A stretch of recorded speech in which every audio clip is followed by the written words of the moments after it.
نحمده ونصلي على رسوله الكريم اما بعد فاعوذ بالله من الشيطان الرجيم بسم الله الرحمن الرحيم رب اشرح لي صدري ويسر لي امري واحلل عقدة من لساني يفقهوا قولي ربنا لا تؤاخذنا ان نسينا واخطانا۔ سورہ یونس کا ہم مطالعہ کر رہے ہیں۔ رسول اللہ صلی اللہ علیہ وسلم اور ان کی قوم کے درمیان جو مکالمہ ہو رہا ہے، جس میں ایک طرف دلائل ہے اور دوسری طرف ضد اور ہٹ درمی، یہ صورت اس کی تفصیل بیان کر رہی ہے۔ اب قرآن کریم نے علمی عقلی دلائل دینے کے بعد کچھ تاریخی دلائل بھی دیے ہیں، اور تاریخی دلائل ان قوموں کے حالات ہوتے ہیں جن میں رسول اللہ صلی اللہ علیہ وسلم سے پہلے رسول آئے، تو قرآن ان کی رودات کو قریش کے سامنے پیش کرتا ہے اور انہیں یہ سمجھاتا ہے کہ اگر تم نے رسول کی بات نہ مانی تو تمہیں بھی اسی انجام سے دوچار ہونا پڑے گا جو ان قوموں کے ساتھ ہوا ہے۔ یہ واقعات ہیں، ان کی کچھ تفصیل سورہ اعراف میں آ چکی ہے۔ اس سورہ یونس میں انہیں نسبتاً اختصار سے بیان کیا گیا ہے۔ اگلی سورہ ہود جو اس کا جوڑا ہے، اس میں اس کی کچھ تفصیل ہے۔ میں اسی وقت ان پہ تفصیل کچھ بات کر لوں گا، بلکہ میرا خیال یہ کہ وقت کی چونکہ تنگی ہوتی ہے تو قرآن میں کئی جگہ یہ چیزیں آئیں گی،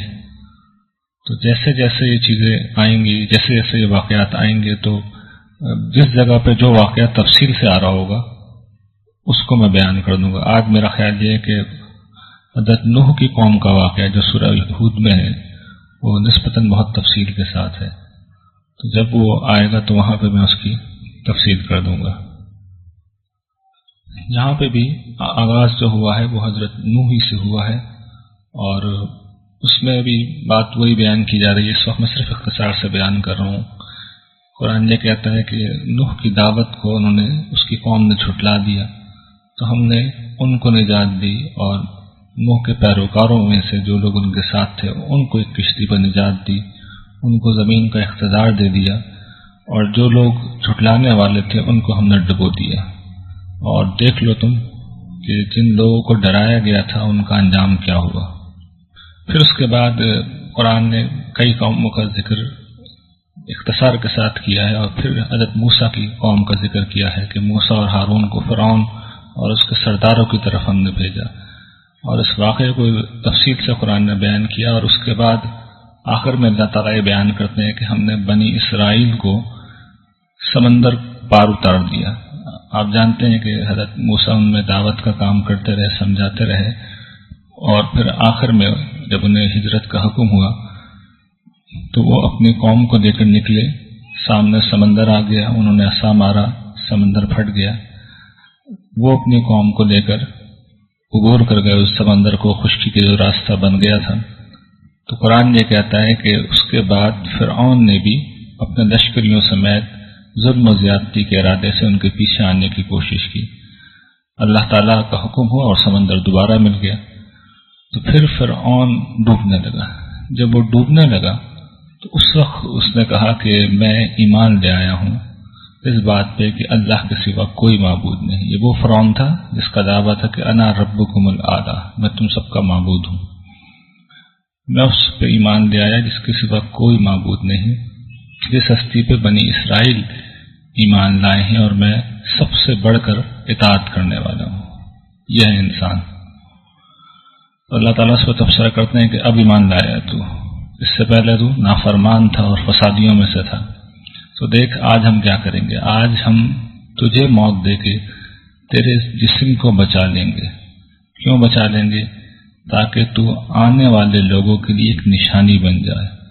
اور پھر اللہ تعالیٰ تبصرہ کرتے ہیں کہ انسانوں کی اکثریت ہماری نشانیوں سے غافل ہے۔ جس وقت یہ آیات نازل ہو رہی تھیں تو عام طور پر لوگوں کو یہ بات معلوم نہیں تھی کہ فرعون مصر کے جسم کو بچا لیا گیا تھا، اس کی پھر ممی بنا کر جو ان کے احرام ہوتے ہیں مصریوں نے اس میں رکھ دیا تھا، اور پھر بہت کچھ عرصے قبل ہی غالباً 1937 میں مصر میں سے بعض ماہرین آثار قدیمہ نے یہ چیز ڈسکور کر لی کہ وہ جو رامسیس تھا یعنی اس فرعون کا نام رامسیس تھا۔ فرعون ایک لقب ہے، کسی شخصیت کا نام نہیں ہے۔ قبطی قوم کے بادشاہوں میں سے ہر شخص کو فرعون کہا جاتا تھا۔ تو یہ جو فرعون تھا جو ڈوبا تھا، اس کا نام رامسیس تھا۔ اس کی لاش پچھلی صدی میں ڈسکور ہو گئی اور آج بھی وہ مصر کے میوزیم میں رکھی ہوئی ہے، اور اللہ تعالیٰ کی ان الفاظ کی سچائی کو ہمارے سامنے بیان کر رہی ہے کہ انہیں اس چیز کا علم تھا کہ اس وقت بھی اس کی لاش محفوظ ہے۔ چنانچہ قرآن کے نزول کے 1500 سال بعد یہ لاش اب کوئی بھی شخص مصر میں جا کے دیکھ سکتا ہے۔ چند پیسوں کے عوض، چند ٹکوں کے عوض ہر انسان جا کے یہ دیکھ سکتا ہے کہ جس شخص نے خدائی کا دعویٰ کیا تھا، جو اپنے زمانے کا معبود تھا، جو لوگوں کی موت و زندگی کے فیصلے کرتا تھا، اس کو اللہ تعالیٰ نے کس حال تک پہنچا دیا۔ پھر اب یہ صورت ختم ہو رہی ہے اور اس میں واضح کیا جا رہا ہے کہ اب یہ ماننے کے نہیں ہیں، یہ لوگ جس سطح پہ اتر یہ آئے ہیں۔ تو اللہ تعالیٰ کہتے ہیں کہ جن لوگوں پر تیرے رب کی بات پوری ہو گئی ہے وہ اب ایمان لانے کے نہیں ہیں۔ یہ کوئی بھی نشانی دیکھ لیں، ساری نشانیاں دیکھ لیں، تب بھی ایمان نہیں لائیں گے، یہاں تک کہ یہ دردناک عذاب دیکھ لیں۔ اس کی انہیں خوشخبری بار بار سنائی جا رہی ہے۔ اور پھر اللہ تعالیٰ اپنا ضابطہ بیان کرتے ہیں کہ تمہارا رب اگر چاہ دے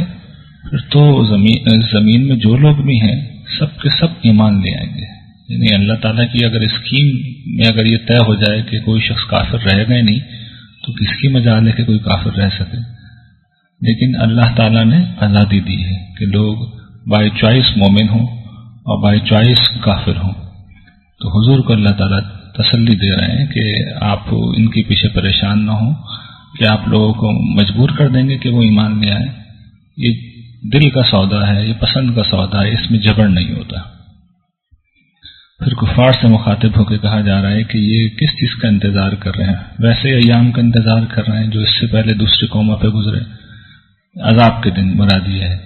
اگر یہ بات ہے تو ٹھیک ہے، یہ انتظار کریں اور ان سے کہہ دو کہ تم بھی انتظار کرو اور میں بھی تمہارے ساتھ انتظار کر رہا ہوں، لیکن اصول سمجھ لو کہ جب عذاب آئے گا تو تم سب ہلاک ہو جاؤ گے، اور ہمارا دستور یہ رہا ہے کہ ہم اپنے رسولوں کو اور ایمان والوں کو نجات دیتے ہیں، اور یہ اللہ تعالیٰ کہتے ہیں کہ یہ نجات ہم پر اہل ایمان کا حق ہے۔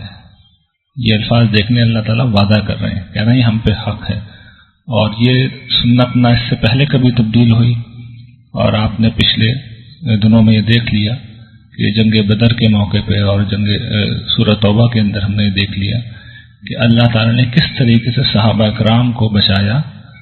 وہاں سے ان کو ایک ٹھکانہ میسر کرایا، وہاں انہیں اقتدار دیا، پھر تھوڑے عرصے میں سرزمین عرب پر اقتدار دیا، اور پھر اس کے بعد تھوڑے عرصے میں پوری زمین کا اقتدار انہیں دے دیا۔ تو یہ اللہ نے اس وقت ان سے وعدہ کیا تھا جب مسلمان کمزور تھے، پسے ہوئے تھے، ستائے جا رہے تھے۔ اور پھر اللہ کہتے ہیں کہ مت پکارو انہیں اللہ کو چھوڑ کے جن کے ہاتھ میں کسی نفع ضرر کا اختیار نہیں، ایسا کرو گے تو تم ظالموں میں سے ہوگے۔ اللہ اگر تمہیں کوئی نقصان پہنچانا چاہے تو پھر کوئی بچانے والا نہیں، اور اگر وہ کوئی خیر تمہیں پہنچانا چاہے تو اس کی رحمت کو لوٹانے والا کوئی نہیں۔ وہ اپنے بندوں میں سے جسے چاہتا ہے رحمت سے نوازتا ہے، وہ معاف کرنے والا ہے، وہ رحم کرنے والا ہے۔ یہ سورہ ہود اب شروع ہو رہی ہے، اس کا موضوع بھی وہی ہے جو پچھلی سورت کا تھا، البتہ اس کے اندر لب و لہجے میں تنبیہ اور شدت بہت آ گئی ہے، اور کچھ اس میں اب اللہ تعالیٰ تفصیل کریں گے واقعات کی، لیکن موضوع اس کا وہی ہے جو سورہ یونس کا تھا۔ اس کی پہلی فصل میں یہ بتایا جا رہا ہے کہ کفار نے دعوت حق کا انکار کر دیا ہے، تو اب انہیں سمجھایا بھی جا رہا ہے اور وارن بھی کیا جا رہا ہے۔ بتایا جا رہا ہے کہ اصل پیغام کیا ہے، اللہ کے سوا کسی کی عبادت نہ کرو، اور رسول جب آئے ہیں تو وہ نذیر و بشیر ہیں، یعنی وہ لوگوں کو عذاب سے پہلے ہوشیار کرنے والے اور جنت کی خوشخبری دینے والے ہیں۔ میسج ان کا یہ ہے کہ اللہ کے حضور توبہ کرو، اور جب تم یہ توبہ کرو گے اور اس کی طرف رجوع کرو گے تو وہ تمہیں ایک متعین مدت تک، یعنی اس دنیا کی جو بھی انسان کی عمر ہے اس وقت تک اللہ تعالیٰ سامان عزیز سے، سامان دنیا سے بہرہ مند کریں گے، اور ہر مستحق فضل کو اللہ تعالیٰ اپنے فضل سے نوازیں گے۔ اور اگر تم منہ پھیر رہے ہو تو پھر مجھے تم پر ایک بہت بڑے دن کے عذاب کا اندیشہ ہے۔ یہ ابتدا میں اللہ تعالیٰ نے ان سے بات سامنے رکھی ہے، اس کے بعد اب اپنی بات کو وہ دلائل سے بیان کرنا شروع کر رہے ہیں۔ بنیادی پیغام کیا تھا کہ اصل چیز تو اللہ کے حضور پیش ہو کے اپنے اعمال کی جواب دہی کرنی ہے، تو اب اس کے لیے ایک دلیل یہ دی جا رہی ہے کہ آسمان و زمین کی تخلیق اللہ نے کی 6 دنوں کے اندر۔ 6 دنوں سے مراد یہ ہفتے کے 6 دن نہیں ہیں بلکہ 6 ایام ہیں۔ ظاہر بات ہے کہ جب زمین کی تخلیق ہوئی ہے اس وقت تو اور آسمانوں کی تخلیق ہوئی ہے تو یہ سورج موجود ہی نہیں تھا، اس سے بھی پہلے اب تو سائنس نے بتا دیا بگ بینگ سے آغاز ہوا ہے، تو مراد یہ 6 دن نہیں ہے ہفتہ اتوار پیر والے، بلکہ 6 ایام مراد ہے۔ اور پھر اللہ تعالیٰ بیان کر رہے ہیں کہ اس سے پہلے اس کا عرش یعنی زمین کے وجود میں آنے سے پہلے سارے معاملات پانی پہ ہو رہے تھے اور اللہ تعالیٰ اس وقت بھی نگرانی کر رہا تھا۔ یہ پورا اہتمام اللہ نے کیوں کیا ہے؟ یہ اس لیے کیا ہے کہ وہ انسانوں کو آزمانا چاہتے ہیں۔ اب یہ ذرا بڑی اہم بات ہے اسے سمجھنے۔ یہ ہم نے پچھلی صورت میں آپ کو یاد ہوگا دیکھا تھا کہ اللہ تعالیٰ نے فرماتے ہیں کہ میں نے جو کچھ بھی پیدا کیا ہے وہ بے مقصد پیدا نہیں کیا ہے، اتنی بڑی کائنات ہے، اسے پرپسفلی ایک کام میں لگا رکھا ہے، اور اس کائنات میں ہر چیز پرفیکٹ ہے، ویسی ہے جیسے ہونا چاہیے۔ مثال کے طور پر سورج کی مثال کو لینے، اسی کے حوالے سے بات ہوئی تھی۔ سورج کبھی ہم سے دعا سلام کرنے ذرا قریب آ جائے تو آپ جانتے ہیں کیا ہوگا؟ ہم سب جل بھن کر کباب ہو جائیں گے، اور اگر وہ دور چلا جائے تو تب بھی یہاں پہ زندگی برقرار نہیں رہ سکتی، ہر چیز جم جائے گی۔ ہر چیز کو اللہ تعالیٰ نے ویسا ہی بنایا ہے جیسا اسے ہونا چاہیے، ہر چیز پرفیکٹ ہے۔ اس پرفیکٹ ورلڈ میں ایک چیز امپرفیکٹ ہے، ہر چیز عدل پہ ہے، ایک چیز ہے جو ظلم پہ کھڑی ہوئی ہے، وہ کون ہے؟ وہ خود انسان ہے، وہ انسان کی دنیا ہے۔ یہاں پہ چیزیں ویسے نہیں ہیں جیسے انہیں ہونا چاہیے۔ یہاں پہ ایک نیکوکار کو اس کی نیکی کا بدلہ ملتا ہی نہیں ہے، ایک بدکار، ایک ظالم سب سے زیادہ ترقی کر رہا ہوتا ہے۔ تو اللہ تعالیٰ کے نزدیک یہ صورتحال اصل میں یہ وہی چیز ہے جس کا ہم نے سورہ بقرہ میں بھی تذکرہ پڑھا تھا کہ فرشتوں نے جب یہ بات کہی تھی کہ زمین میں فساد ہوگا، تو فساد اللہ تعالیٰ کے نزدیک ہی گوارا ہے، اس لیے گوارا ہے کہ اصل میں تو وہ امتحان لے رہا ہے۔ اگر وہ آزادی نہیں دے گا تو پھر امتحان بھی نہیں ہو سکتا۔ وہ اگر مجبور کر دے گا لوگوں کو کہ وہ ایمان لے آئیں، اگر جس طریقے سے سورج کو وہ مجبور کرتا ہے کہ صبح 5:40 پہ اسے اگر نکلنا ہے، تو اگر وہ انسانوں کو بھی مجبور کر دے کہ وہ 4:40 پہ اٹھ کے نماز پڑھ لیں، تو پھر انسانوں کا امتحان کیسا؟ اصل چیز تو یہ ہے کہ انسان اپنی مرضی سے 4:40 پہ اٹھے، کوئی اسے اٹھانے والا نہ ہو، نیند توڑے، پھر وہ اللہ تعالیٰ کے حضور نماز ادا کرے، تو تب پھر اجر کا وہ مستحق ہو جاتا ہے۔ سورج مجبور ہے اس لیے اس کے لیے کوئی اجر نہیں ہے۔ تو آزمائش اصل میں یہ بتا رہی ہے کہ اس دنیا میں انسانوں کا امتحان ہو رہا ہے، اور جب امتحان ہو رہا ہے کامن سینس کی بات ہے کہ نتیجہ لازمی ہے۔ یہ ممکن ہی نہیں ہے کہ امتحان تو ہو رہا ہو اور رزلٹ نہ نکالا جائے۔ ہمارے ہاں بھی اسی اصول پہ معاملہ ہوتا ہے کہ امتحان ہوتا ہے نتیجے کے لیے۔ تو یہی اللہ تعالیٰ استدلال کر رہے ہیں کہ جب میں امتحان لے رہا ہوں اور اس پرفیکٹ ورلڈ میں میں نے امپرفیکٹ ورلڈ کو گوارا کر رکھا ہے، تو پھر ایک روز آئے گا کہ جب میں نیکوکاروں کو ان کی نیکی کا بدلہ دوں گا اور بدکاروں کو ان کے گناہوں کی سزا دوں گا۔ تو یہی اللہ تعالیٰ کر رہے ہیں کہ میں دیکھنا چاہتا ہوں کہ کون لوگ ہیں جو حسن عمل کرتے ہیں۔ اور پھر ان کفار کا اعتراض نقل کیا ہے کہ اگر تم یہ کہتے ہو کہ تم اس نتیجے امتحان کو جاننے کے لیے موت کے بعد دوبارہ زندہ ہو گئے، تو کافر یہ کہتے ہیں کہ یہ تو جادو والی باتیں کر رہے ہیں، سحر، اس پہ سحر ہو گیا ہے، اس پہ جادو ہو گیا ہے۔ تو یہ بات ہے، ایک مدلل بات کے جواب میں ایک لغو بات کہہ دینے سے اس کا جواب بن نہیں جانتا۔ مزید لغو باتوں کی کچھ مثال،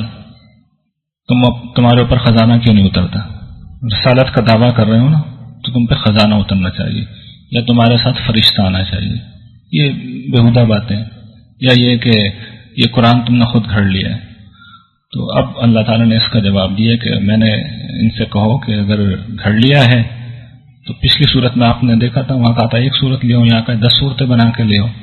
اگر گھڑ لیا ہے تو گھڑنا تمہارے لیے بھی آسان ہونا چاہیے، اور اللہ کو چھوڑ کے تم جس کو بلا سکتے ہو بلا لو، اگر تم واقعی اس میں سچے ہو، اور اگر وہ تمہارے شفیع، تمہارے بت، تمہارے جن نہ مدد کرنے آئے تو جان لو کہ یہ اصل میں اللہ کی طرف سے نازل ہوا ہے۔ پھر ان کی مزید کچھ حرکتوں کا ذکر کرنے کے بعد اللہ تعالیٰ تبصرہ کرتے ہیں کہ یہ لوگ اللہ کو زمین میں عاجز نہیں کر سکتے، اس کے قابو سے باہر نہیں نکل سکتے، اور نہ اللہ کے سوا ان کا کوئی مددگار ہے۔ اب یہ دوسری فصل شروع ہو رہی ہے اور اس میں وہی سورہ یونس کی طرح تاریخی دلائل دیے گئے ہیں، اور اس میں بھی سب سے پہلے آغاز حضرت نوح علیہ السلام کے قصے کا ہے۔ میں اس کی آج اب تفصیل کر رہا ہوں، جو بھی میرے پاس اب باقی وقت ہے اس میں اسی قصے کو تفصیل سے بیان کروں گا۔ حضرت آدم کے بعد یہ پہلے نبی تھے جن کو اللہ تعالیٰ نے منصب رسالت پر فائز کیا تھا۔ رسالت کا مطلب وہی ہے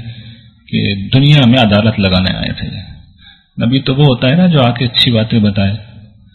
آپ نے ماننی بات ہے تو بہت اچھی بات ہے،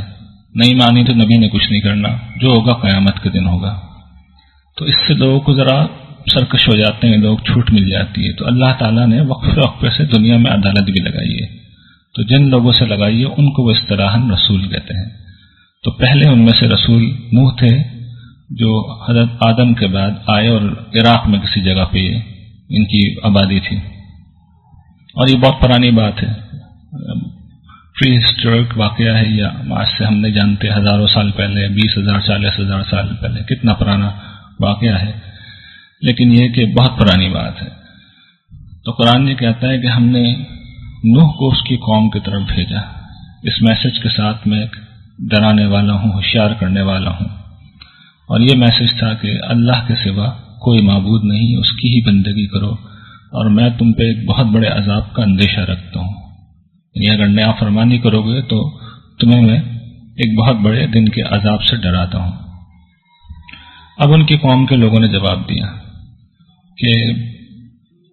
ہم تو تمہیں اپنے جیسا ایک بشر ہی سمجھتے ہیں،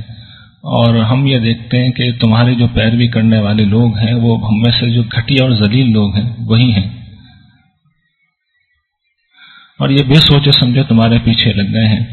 اور تمہیں ہم پہ کسی قسم کی کوئی فضیلت نہیں ہے، ہمارا خیال یہ تم جھوٹے ہو۔ یہ کم و بیش وہی ڈائیلاگ تھے جو حضور کے ساتھ ہو رہے تھے، تو قرآن نے اس پس منظر میں ڈائیلاگ بھی نقل کیے۔ پھر انہوں نے جواب دیا کہ میرے قوم، میں تو ایک روشن دلیل پہ کھڑا ہوا ہوں، میرے رب نے مجھے رحمت سے نوازا ہے، اب تم ان سب چیزوں کو دیکھنے کے لیے اندھے ہو، تو میں تمہاری مرضی کے خلاف تم پہ ٹھونس تو نہیں سکتا، میں تم سے کوئی بدلہ کوئی مال بھی نہیں مانگ رہا، میرا اجر میرے رب کے ذمہ ہے، اور تمہارے کہنے سے میں ان اہل ایمان کو جو اپنے رب کے ملاقات کے امیدوار ہیں ان کو دھتکار بھی نہیں سکتا، تم ہو جو نادانی کی باتیں کر رہے ہو، اور میں ایسا کروں گا، ان کو اپنے پاس سے ہٹاؤں گا تو اللہ سے مجھے بچانے والا کوئی نہیں ہے۔ اور دیکھو میرے پاس کوئی خزانے نہیں ہیں، میں غیب بھی نہیں جانتا، میں فرشتہ بھی نہیں ہوں، اور میں یہ بھی نہیں کہتا کہ جن لوگوں کو جو لوگ تمہاری نظر میں حقیر ہیں اللہ انہیں کسی خیر سے نہیں نوازے گا۔ یہ کم و بیش وہی ڈسکشن ہے جو کفار کے ساتھ ہو رہی تھی کہ اللہ تعالیٰ جو ہے وہ ان کو کسی خیر سے نہیں نوازے گا۔ پھر ان کی قوم یہ کہتی ہے، اور یہ سمجھیے قرآن نے ایک دوسرے مقام پہ واضح کیا ہے کہ 950 برس تک یہ سب کچھ ہوتا رہا ہے، اتنا طویل عرصے تک انہوں نے دعوت کا کام کیا ہے۔ آخر میں ان کی قوم نے کہا کہ نوح تم نے ہم سے بہت بحث کر لی، بہت بحث کر لی، اب بات ختم کرو، عذاب لاؤ اگر تم اپنی بات میں سچے ہو۔ انہوں نے وہی جواب دیا کہ یہ تو اللہ ہی لائے گا اگر وہ چاہے گا، اور جب آئے گا تو تم پھر زمین میں اللہ سے نکل کے بھاگ نہیں سکتے۔ اور پھر قرآن نے بیچ میں ایک تبصرہ کیا، محسوس یہ ہوتا ہے جب یہ آیت نازل ہو رہی تھی تو کسی کافر نے جو یہ سن رہا تھا کمنٹ کیا تھا، یہ غالباً ساری باتیں ہوئی تھیں جو وہ لوگ کہہ رہے تھے، تو اس نے اس وقت کوئی بات یہ کہی کہ یہ تو خود اپنی طرف سے کھڑ کے کہہ رہا ہے، تو قرآن نے سلسلہ کلام روکا ہے، یعنی اللہ تعالیٰ کلام نازل کر رہے ہیں، بیچ میں وہ رکے ہیں اور انہوں نے کہا ہے کہ کیا یہ کہہ رہے ہیں کہ تم نے اسے گھڑ لیا ہے؟ اگر گھڑ لیا ہے تو ٹھیک ہے، میرے گناہوں کا ذمہ میرا ہے اور تمہارے جرائم کی ذمہ داری تمہاری ہے۔ یہ قرآن کا ایک طریقہ ہے جس پہ میں نے آپ کو متنبع کر دیا، بیچ میں نہیں، وہی نازل ہونے کے دوران میں بھی بعض اوقات کفار کچھ کہتے تھے تو اسی وقت روک کے جواب دیا جاتا تھا۔ پھر اللہ تعالیٰ کہتے ہیں کہ حضرت نوح کو بتا دیا گیا کہ اب تمہاری قوم پہ کوئی ایمان لانے والا نہیں ہے، جنہوں نے ماننا تھا وہ مان لیا، اب تم کشتی بناؤ۔ اور قرآن دوسری جگہ پہ بتاتا ہے کہ گویا کہ وہ ایک طوفان کے مقابلے میں اتنی حقیر تھی کہ ذات الواح و دسر، کیلیں تھیں اور تختے تھے، اس کے سوا کچھ بھی نہیں تھے، لیکن پروردگار کی نگرانی میں اور ہدایت کی روشنی میں بنائی گئی تھی، اور حکم دیا کہ اب مجھ سے غرق ہونے والوں کے سلسلے میں کوئی گفتگو مت کرنا، میں نے فیصلہ کر لیا ہے۔ جب یہ کشتی بنا رہے تھے تو ان کی قوم کے سردار وہاں سے گزرتے، اور جب کبھی گزرتے تو ان کا مذاق اڑاتے کہ بڑے میاں کا دماغ خراب ہو گیا ہے، خشکی میں کھڑے ہو کے کشتی بنا رہے ہیں۔ تو وہ جواب دیتے کہ ٹھیک ہے، تم ہم پہ ہنس رہے ہو تو بہت جلد وہ وقت آ رہا ہے کہ جب ہم تم پہ ہنس رہے ہوں گے، اور تم جان لو گے کہ کس کے اوپر ذلیل کر دینے والا عذاب آتا ہے اور کس کے اوپر وہ عذاب آتا ہے جو ہٹے گا نہیں۔ پھر قرآن کہتا ہے کہ طوفان ابل پڑا، حکم یہ دیا گیا کہ نوح اب تم اپنے گھر والوں کو لے کر اور جتنی بھی ضروریات کے تمہارے مویشی ہیں ان کا نر و مادہ ایک جوڑا لے کر کشتی پر سوار ہو جاؤ، اس لیے کہ اب سب کو غرق ہونا ہے۔ وہ بسم اللہ کہتے ہوئے اس کشتی پہ سوار ہوئے کہ اللہ کے حکم سے اس کا چلنا ہے اور اس کی کے حکم سے یہ جہاں ٹھہرے گی سو ٹھہرے گی۔ اور قرآن یہ بیان کرتا ہے کہ وہ کشتی انہیں ایسی لہروں میں لے کے جا رہی تھی کہ جو کہ پہاڑوں کی طرح بلند تھی، اور میں جیسا کہ عرض کر چکا ہوں کہ اس کشتی کی کوئی حیثیت ہی نہیں تھی۔ عام طوفان ہوتا تو یہ کشتی میں ڈوب جاتی، لیکن چونکہ اللہ کا حکم تھا اس لیے وہ چند تختے اور چند کیلے بھی اس طوفان کے مقابلے میں ٹھہر گئے۔ اس موقع پہ ان کو اپنا بیٹا نظر آیا جو ان سے الگ کافر ہو گیا تھا، یہ ان کا کنان چوتھا بیٹا تھا۔ 3 بیٹے ہیں ان کے، سام، حام، یافس، جن سے باقی پھر نسل چلی اور جو کشتی میں ان کے ساتھ تھے۔ کنان چوتھا بیٹا تھا، وہ کفار کے ساتھ مل گیا تھا، ان کی بیوی بھی کفار سے ملی ہوئی تھی، ایمان نہیں لائی تھی۔ تو باپ تھے، انہوں نے کہا بیٹا آ جاؤ، سوار ہو جاؤ، کافروں میں سے مت ہو۔ اس نے کہا کہ ابا مجھے یہ جو پہاڑ ہیں بچا لیں گے اس طوفان سے۔ انہوں نے کہا کہ آج اللہ کے عذاب سے کوئی چیز نہیں بچا سکتی۔ یہ گفتگو ہو رہی تھی کہ ایک بڑی لہر آئی اور بیٹے کو بہا کے لے گئی اور اسے ڈبو دیا۔ یہ واقعہ ہو گیا تو اللہ تعالیٰ نے زمین سے کہا کہ اپنا پانی نگل جا، آسمان سے کہا کہ تو بھی سمجھا، پانی گھٹ گیا، پورا معاملہ طے ہو گیا، یعنی کہ پوری قوم ہلاک ہو گئی۔ اور پھر جودی کے پہاڑ پہ جو اس وقت ترکی میں ہے وہاں پہ یہ کشتی ٹھہری۔ جب یہ کشتی رکی تو حضرت نوح علیہ السلام، اب اللہ تعالیٰ بتانا یہ چاہ رہے ہیں کہ جب ان کے عذاب کا فیصلہ ہوتا ہے تو رشتہ داری بھی کام نہیں آتی، چاہے وہ پیغمبر کی بھی ہو۔ تو نوح علیہ السلام نے بڑی گڑ گڑا کے دعا کی، پروردگار دیکھیے یہ میرا بیٹا میرے گھر والوں میں سے ہے اور تیرا وعدہ سچا ہے اور تو سب سے بڑھ کے فیصلہ کرنے والا ہے۔ اللہ تعالیٰ نے کہا تھا نا اپنے گھر والوں کو بھی سوار کر لو، تو وہ انہوں نے اس بات سے ایک دلیل پکڑنا چاہیے، لیکن اللہ تعالیٰ نے انہیں جواب دیا کہ نو وہ تمہارے گھر والوں میں سے نہیں تھا، اس لیے کہ وہ بد کردار شخص تھا، اور دیکھو مجھ سے کسی ایسی چیز کے بارے میں گفتگو مت کرنا جس کا تمہیں علم نہ ہو، میں تمہیں وارن کرتا ہوں کہ تم نادانوں میں سے ہو جاؤ گے۔ یہ تنبیہ بہت تھی ان کے لیے، فوراً انہوں نے رجوع کیا کہ میں پناہ مانگتا ہوں اللہ کی اس چیز کے مانگنے سے جس کا مجھے علم نہ ہو، اور میرے رب تو نے مجھے معاف نہیں کیا اور مجھ پر رحم نہیں کیا، تو میں خسارہ پانے میں سے والوں میں سے ہو جاؤں گا۔ اللہ تعالیٰ نے حکم دیا کہ نو تم اترو اپنے گھر والوں کو لے کر، سلامتی کے ساتھ تم پر برکتیں ہوں گی، جو لوگ تمہارے ساتھ ہیں اب ان پہ برکتیں ہوں گی، اور پھر یہی ہوگا ہم کچھ عرصہ تک ان کو مہلت دیں گے، ان کو بڑھائیں گے، اور پھر ان میں سے جو لوگ نافرمانی کی روش اختیار کریں گے ان کے ساتھ پھر وہی عذاب کا سلسلہ ہوگا۔ تو یہ ایک واقعہ قرآن نے تفصیل سے یہاں بیان کیا، میں نے بھی اس کی تفصیل آپ کے سامنے کر دی ہے کہ اللہ تعالیٰ کا جو قانون ہے کہ پیغمبر آتے ہیں، رسول آتے ہیں، وارن کرتے ہیں، ماننے والوں کو ہر حال میں بچایا جاتا ہے اور کفار کو ہلاک کیا جاتا ہے، یہ باقی لوگوں کے لیے نشانی بن جاتی ہے۔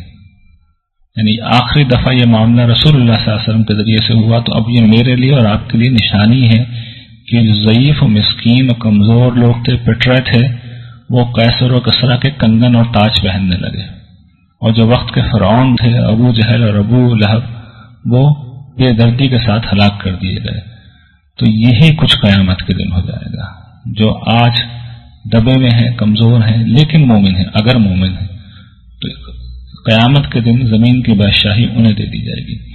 اور یہی قرآن سے سیکھنے کی چیز ہے صاحب، وہ قرآن سے اگر اس بات کا یقین پیدا نہیں کیا تو پھر پورا مطالعہ قرآن کا عمل بیکار ہے، پھر کوئی فائدہ نہیں ہے۔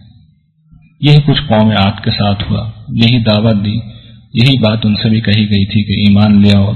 تو ہم تمہیں بچا بھی لیں گے، ترقی بھی دیں گے، قوت بھی دیں گے. نہیں مانے تو عذاب آیا. ہود کو 7 قوموں کو بچا لیا گیا اپنی رحمت سے اور باقی لوگوں کو ہلاک کر دیے گئے.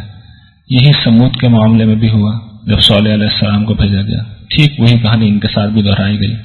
اور پھر حضرت لوط علیہ السلام کی قوم کا ذکر ہے کہ یہ معاملہ بھی ان کے ساتھ ہوا. تو آج اس وقت میں یہی ممکن تھا، انشاءاللہ اگلے کسی موقع پر کسی اور قوم کی میں تفصیل کر دوں گا. وآخر دعوانا الحمدللہ رب العالمین.